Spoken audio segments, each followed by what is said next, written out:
Welcome back to my final player interview of 2020. Today I'm delighted to be joined by Eliz Maloney. Eliz, how are you?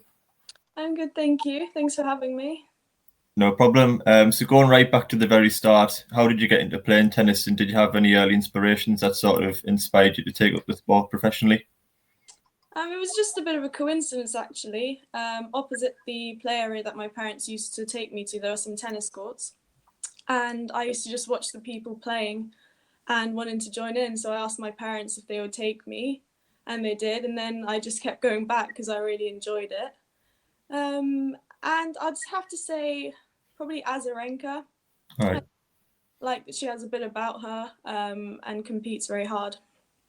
Yeah, so junior career, you played at Wimbledon Juniors. Did that sort of, enhance your excitement for the sport and really make you want to take it up as a pro?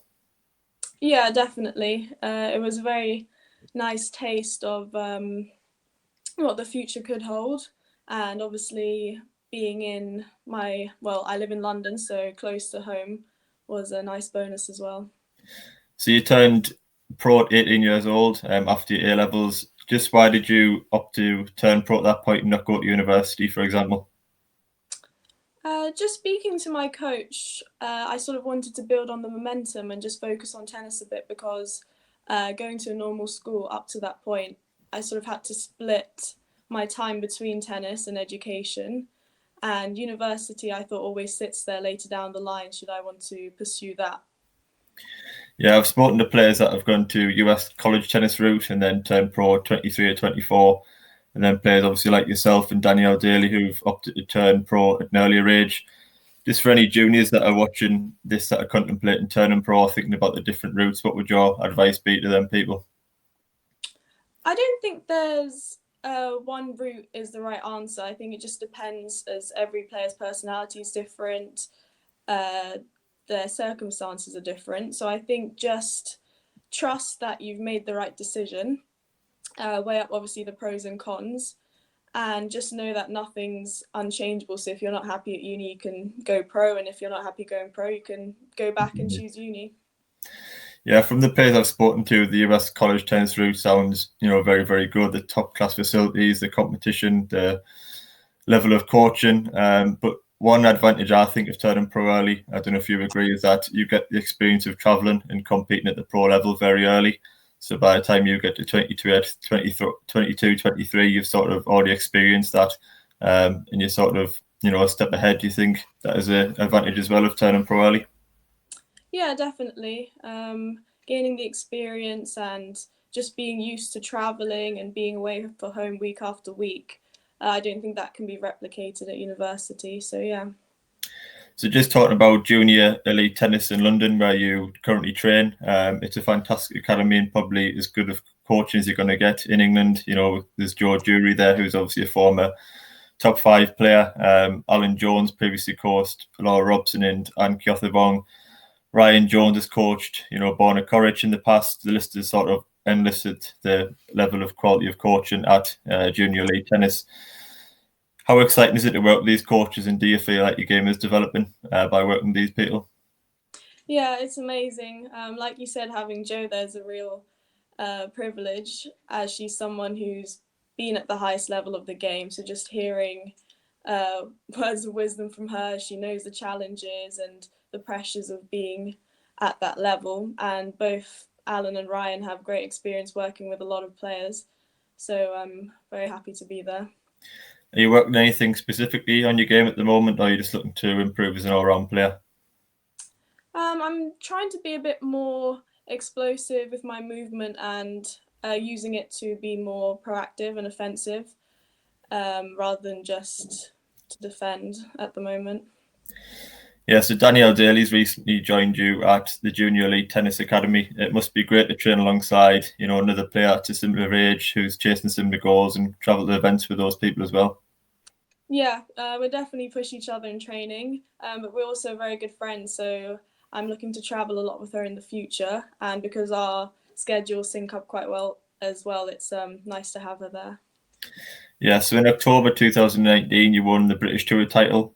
Just how much confidence did that give you? And did it sort of give you a sense of achievement that, you know, you're playing well and the hard work's paying off, and then you want to strive for more success in the future? Yeah, definitely. You always get a good level of matches at British tours, and it's always a nice confidence boost to win as well. And then the aim is always to take that into international competitions and hope to repeat it. Yes, you had a very good start to 2020, although it feels like, you know, a million years ago you reached 4 ITF main draws, a semi-final in Turkey, a quarter-final in Tunisia. So were you happy with those early results this year and performances? Yeah, I definitely felt like I was getting good momentum and just getting used to playing match after match at that level. Because I think everyone's quite similar, but whoever plays the tight moments better and is mentally stronger that week seems to be doing better. And it's just a shame that then from there, as we know, competition's been quite hard to find. Yeah, that was my next question. Were you disappointed that, you know, 2020 did come to an end too early? You know, you were playing obviously some of your best tennis as a pro in early 2020. Was it disappointing that you couldn't carry on that form into the, you know, UK grass court season as well? Yeah, definitely a big shame. I'm very grateful that I'm healthy and my family's healthy, but it would have been nice to try and keep up that run.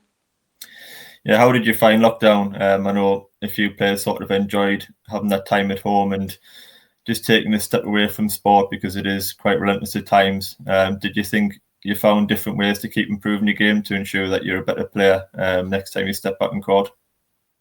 Yeah, like you said, especially at the beginning, it was quite nice just having a bit of time to sit down and relax. But trying to stay busy as well. I was doing as much fitness as I could, getting the racket out, doing some shadowing, just so that when I was allowed back on the court, I was as close to where I left off.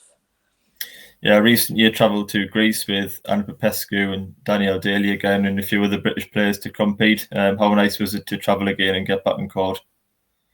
Very nice. It had definitely felt like a while, and I think it takes time to get used to that again, but I was very grateful to be back on the court and just playing matches again. Yeah, so I think, you know, everybody's had a frustrating 2020, but for you, you know, reaching those 4 main draws that I talked about earlier, being at the Junior Elite Tennis Academy, do you still take positives from 2020 moving into next year? Yeah, definitely. I think it's offered me a chance to really reflect, maybe work on some mental sides of my game, as I haven't had much court time, and just know that I'm in good form and everyone's faced the same struggles, and to just start fresh in the next year, hopefully, and get back to matches. Yeah, do you have any specific targets for 2020, or do you just hoping to, you know, get back traveling and competing again as soon as we're allowed, really? Yeah, I mean, it's hard to set too many targets in stone as I don't know what the schedule will have in store for me. But I think just try and keep the form from next year, make some more main draws. If I can repeat some quarters and semis too, that would be brilliant. Yeah, for anyone that's not seen you play before, how would you describe yourself as a player? I'd say I'm a bit of an all-rounder.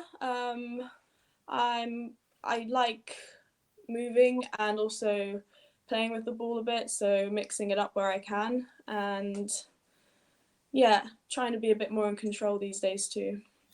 In your future career, you're hoping to improve your ranking in both singles and doubles, or does one sort of take priority over the other? At the moment, singles, Mm-hmm. as I enjoy it more. But I think doubles is great, not only for a bit of fun, but singles game too. Yeah, just finally, what is your dream achievement in tennis? Having had a little taste of Junior Wimbledon to play in the women's game. Yeah, well, best of luck with that. Thanks a lot for coming on the channel, and also have a, you know, fantastic Christmas and New Year after what has been a very difficult year for everybody. Thank you. Same to you.